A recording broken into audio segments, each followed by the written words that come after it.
ada purnawirawan, sekelompok purnawirawan yang masih ada Fahrul Raji dan sebagainya, itu berkirim surat kepada MPR, DPR, dan DPD untuk tetap meminta agar Gibran diturunkan. Gitu. Apa yang mereka rencanakan, apa yang mereka maui, ya sudah pasti kekuasaan dan kekayaan. Nah, kalau ini mereka lakukan sekarang, berarti intelektualitasnya itu yang seperti dikatakan beberapa teman, menjadi provokator. Itu sangat disayangkan karena ini sebuah pelemahan untuk bangsa Indonesia di tengah. Jadi gangguan-gangguan seperti purnawirawan yang mau berkirim surat kepada DPR, MPR, dan DPD ini harusnya bisa ditangkal dan tidak diabaikan saja begitu. Ada pemikiran-pemikiran yang rada radikal dari kawan-kawan dan saya sendiri juga ikut mengomentari itu. Apakah ini sebuah desain yang memang disiapkan untuk menyingkirkan Gibran gitu? Karena anak muda yang punya potensi besar ini takutnya akan mengganggu target-target pencapaian pribadi dan kelompok-kelompok yang pengen terus berkuasa terhadap Indonesia ini. Walaupun sebenarnya mereka secara tidak langsung juga merusak Indonesia. Gitu. Jadi masyarakat kita tidak boleh diresahkan oleh isu-isu yang tembre-tembre seperti itu. Masa kelasnya jadi kelas Rocky Gerung, kelasnya Roy Suryo. Ini sangat disayangkan kalau segelintir manusia di Purnawirawan ABRI itu berkeinginan seperti itu. Itu sangat menyakitkan buat kita semua.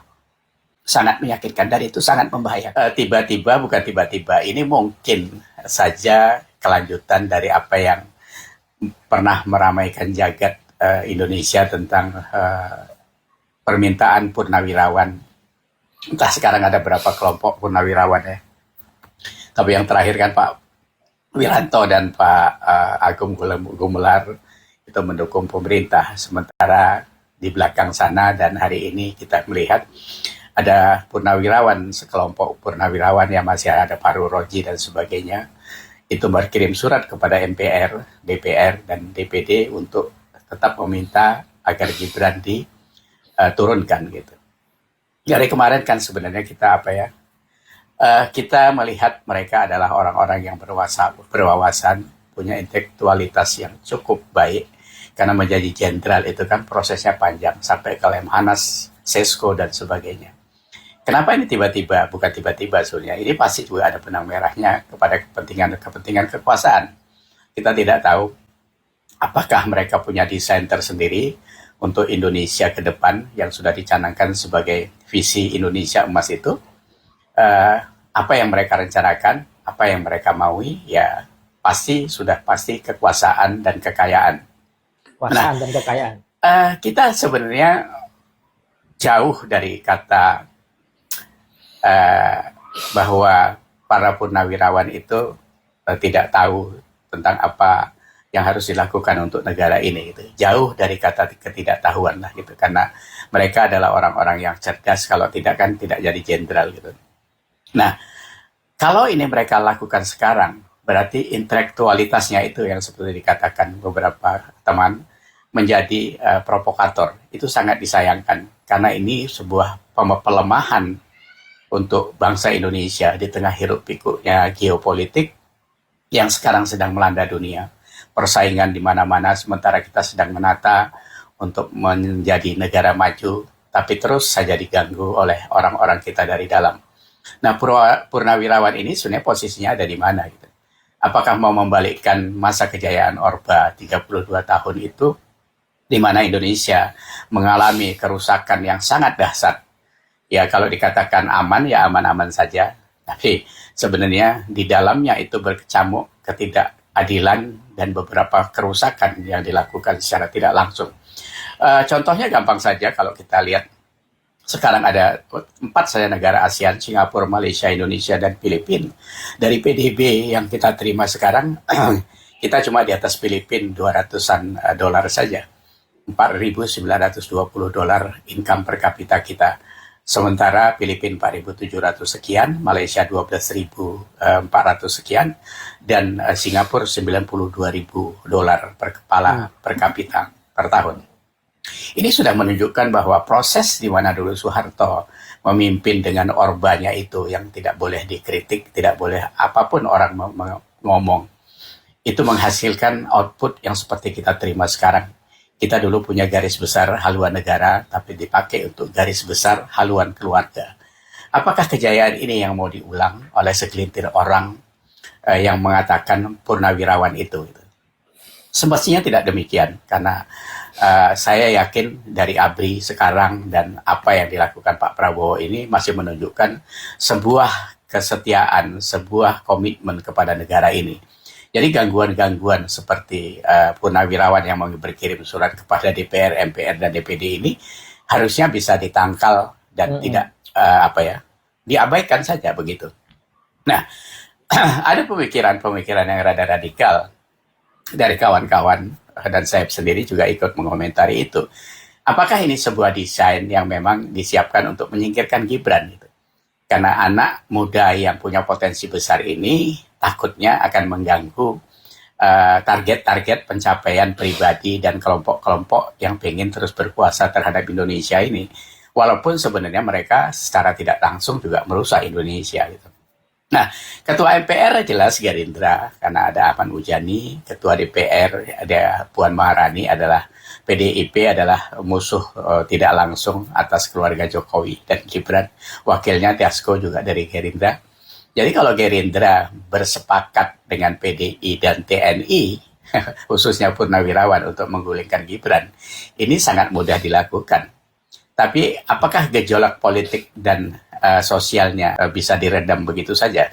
Karena yang harus diingat adalah Pak Prabowo Gibran itu dipilih oleh 58,8% pemilih rakyat Indonesia. Dan kontribusi itu dikontribusi oleh hadirnya Pak Jokowi, yang kita katakan selama ini dia cawe-cawe, ya memang iya gitu. Jadi adanya Gibran Pak Jokowi itu membawa dampak luas. Jujur saja, di rumah saya ada 7 pemilih kemarin, saya dan kakak saya saja yang nyoblos berdua, yang 5 istri dan anak saya itu nyoblos Gibran. Mereka bilang seperti itu. Kami nyoblos Gibran, jadi yang 2 kami nyoblos Prabowo. Artinya kalau itu jadiin landasan, berarti kekuatan Pak Prabowo itu sekitar 28% saja dari pemilih Indonesia yang dia capai 58,8% itu. Berarti kontribusi Gibran lebih besar dari Pak Prabowo. Tapi itu bukan berarti kita mengecilkan Pak Prabowo. Yang harus diingat adalah bagaimana menjaga kestabilan di bawah kepemimpinan Pak Prabowo. Masyarakat kita kan harus sadar, dan Purnawirawan juga memang mestinya ya sadar itu. Sebuah proses pemimpin Indonesia itu 32 tahun dipimpin oleh militer, 10 tahun disambung SBY. Nah, sekarang Pak Prabowo sedang 5 tahun. ada di puncak pimpinan Indonesia.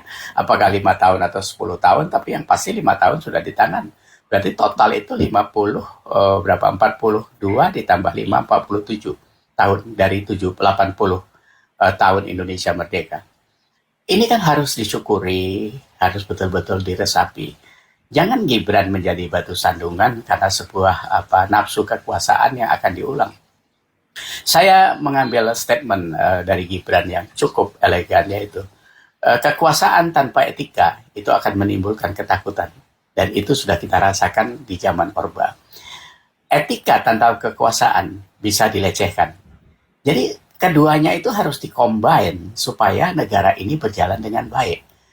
Ya, jadi harusnya bisa diresapi dan bisa dimaknai sendiri oleh bapak-bapak yang mulia yang sudah begitu luar biasanya makan asam garam di Indonesia ini.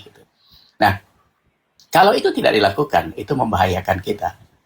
Karena menurut anak muda yang luar biasa itu, ke depan ini memang harus dilakukan sebuah proses tanggung jawab terhadap sebuah negara yang berkelanjutan. Jadi masyarakat kita tidak boleh diresahkan oleh isu-isu yang tembre-tembre seperti itu. Masa kelasnya jadi kelas Rocky Gerung, kelasnya Roy Suryo. Ini sangat disayangkan kalau segelintir manusia di Purnawirawan ABRI itu berkeinginan seperti itu. Itu sangat menyakitkan buat kita semua. Sangat menyakitkan, dan itu sangat membahayakan. Di tengah-tengah perjalanan menuju puncak Indonesia yang lebih baik, tiba-tiba ada huru-hara isu yang seperti itu.